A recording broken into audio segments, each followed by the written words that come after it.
Hi. இப்போ சவுதியில் வந்து 95th நேஷனல் டே வந்து செலிப்ரேட் பண்ண போகிறாங்க வர செவ்வாய்க்கிழமை 23 செப்டம்பர் அன்றைக்கி. அப்படி 95 வருஷத்துக்கு முன்னாடி சவுதி அரேபியாவில் என்ன நடந்தது அப்படின்னு சொல்லிட்டு ஒரு குட்டி ஸ்டோரி தான் இந்த வீடியோ நம்ம பார்க்க போகிறோம். 95 வருஷத்துக்கு முன்னாடி, அதாவது கரெக்டாக சொல்ல போனால் 1932 முன்னாடி வந்து சவுதி அரேபியா வந்து நிறைய ரீஜனாக வந்து டிவைடாக இருந்தது. ஒரு ரீஜனுக்கு ஒரு குரு மன்னர் தான் வந்து ஆட்சி பண்ணிட்டு வந்தாங்க.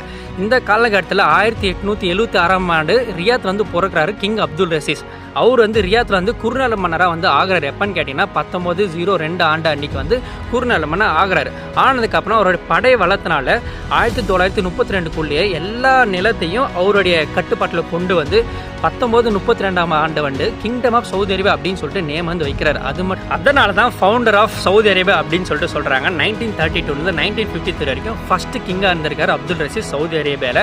அதனால தான் இப்போ coming every year 23rd September அன்றைக்கி நேஷனல் டே வந்து செலிப்ரேட் பண்ணுறாங்க.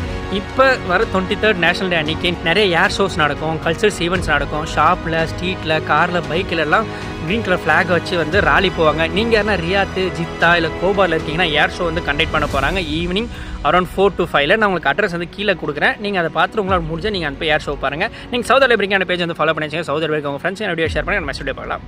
பாய்.